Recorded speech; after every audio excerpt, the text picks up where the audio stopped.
اور ہم جنس پرستی میں لطف تو ہو سکتا ہے مگر محبت نہیں ہو سکتی، جو کہ اللہ تعالیٰ نے خالصتاً میاں بیوی میں ایک دوسرے کے لیے رکھ دی ہے۔ اور سائنس بھی یہ کہتی ہے کہ انسان حقیقت میں ہم جنس پرستی کو ناپسند کرتے ہیں۔ اب آپ یہ بھی نقطہ اٹھا سکتی ہیں یا اٹھاتی ہوں گی اکثر کہ ہم جنس پرستی دو لوگ اپنی مرضی سے کر رہے ہیں، ہم اس میں کون ہوتے ہیں بولنے والے، لیکن ہمارے خدا نے، اللہ تعالیٰ نے اس سے منع فرمایا ہے۔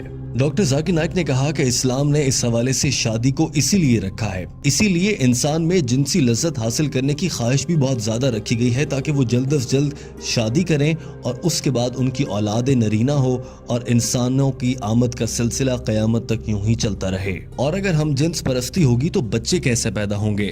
ڈاکٹر ذاکر نائک نے کہا کہ حضرت محمد صلی اللہ علیہ وآلہ وسلم نے ارشاد فرمایا کہ میاں بیوی کا آپس میں جنسی تعلق رکھنا دراصل عبادت ہے۔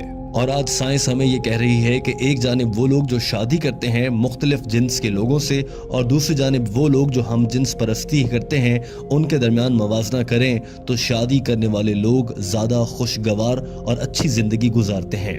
ڈاکٹر ذاکر نائک نے یہ بھی کہا کہ اسلام، یہودیت، عیسائیت اور تمام مذاہب ہی ہم جنس پرستی سے روکتے ہیں اور یہ انسان کی صحت اور اس کی نفسیات کے خلاف ہے۔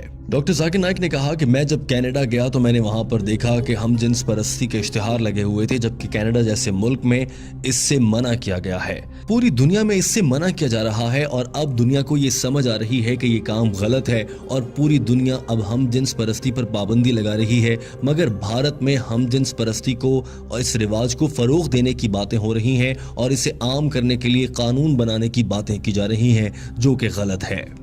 ڈاکٹر ذاکر نائک نے تیسرے سوال کی جانب بڑھنے سے پہلے یہ بات واضح کر دی کہ ہم جنس پرستی آپ کو جہنم میں لے کر جائے گی۔ اور اب آ جاتے ہیں تیسرے سوال کی جانب۔ ڈاکٹر ذاکر نائک نے کہا کہ تیسرا سوال یہ تھا کہ اگر اماں ہوا نے جنت میں گندم کا دانہ کھایا اور وہ دنیا میں آ گئیں تو اب اس کے بعد سے دنیا کی ساری عورتوں کو بچہ جننے کے لیے وہ تکلیف سہنا پڑے گی اور یہ اس بات کی سزا ہے۔ انہوں نے کہا کہ ایسا غلط ہے، دراصل یہ بائبل میں لکھا گیا ہے اور بائبل کی وجہ سے ہی عیسائی حضرات یہ خیال کرتے ہیں کہ عورت کو بچہ جننے کی تکلیف سے اسی لیے گزرنا پڑتا ہے کہ اس نے جنت میں گندم کا دانہ کھا لیا تھا، مگر اسلام میں کہیں بھی ایسا نہیں کہا گیا کہ اس غلطی کی اکیلی ذمہ دار اماں ہوا تھیں۔ ہر موقع پر دونوں کو ہی قصوروار ٹھہرایا گیا ہے۔ قرآن پاک میں 3 جگہ ایسا آیا ہے جس سے اندازہ ہو جاتا ہے کہ اس غلطی کو دونوں ہی پر ذمہ داری ڈالی گئی تھی۔ مثال کے طور پر ایک جگہ کہا گیا کہ ہم نے ان دونوں کو منع کیا کہ گندم کا دانہ نہیں کھانا، ایک اور جگہ کہا گیا کہ ان دونوں نے اللہ سے معافی مانگی، اور ایک اور جگہ کہا گیا کہ ان دونوں کی غلطی پر ہم نے انہیں سزا کے طور پر دنیا میں بھیج دیا۔ ہر جگہ پر دونوں کا ذکر ہوا ہے، اکیلی حضرت اماں حوا علیہ السلام کا ذکر نہیں ہوا۔ لہٰذا قرآن پاک کی روح سے حضرت اماں حوا اور حضرت آدم علیہ السلام دونوں ہی ذمہ دار ہیں۔ چونکہ بائبل میں کچھ تبدیلیاں کر دی گئی ہیں اس لیے بائبل میں معلومات بدل گئیں اور اب عیسائی مذہب کے فالو کرنے والے لوگ اسے غلط سمجھ بیٹھتے ہیں، جبکہ اسلام میں ایسا بالکل بھی نہیں ہے۔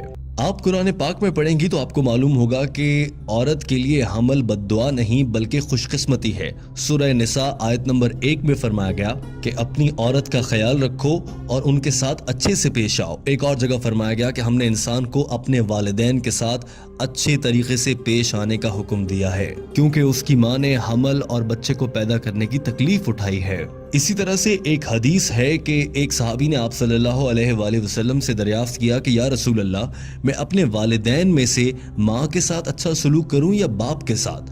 آپ صلی اللہ علیہ وآلہ وسلم نے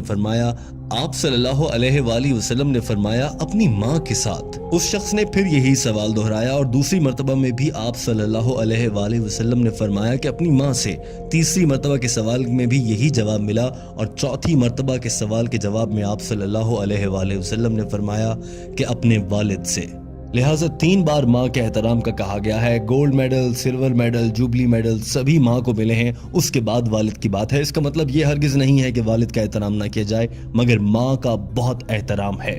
اور ڈاکٹر ذاکر نائک نے یہ بھی کہا کہ اللہ تعالیٰ نے اسی لیے یہ ذمہ عورت کو دیا ہے۔ بتائیں آپ، کیا کوئی مرد بچے کو جنم دے سکتا ہے؟ ہرگز نہیں۔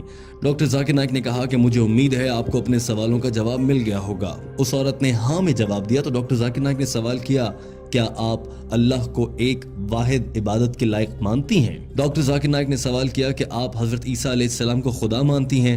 اس عورت نے جواب میں کہا نہیں۔ ڈاکٹر ذاکر نائک نے سوال کیا کہ پھر آپ انہیں کیا مانتی ہیں؟ جواب دیا کہ میں انہیں پیغمبر مانتی ہوں۔ سوال ہوا کہ کیا آپ حضرت محمد صلی اللہ علیہ وآلہ وسلم پر ایمان رکھتی ہیں اور انہیں اللہ کا آخری نبی مانتی ہیں؟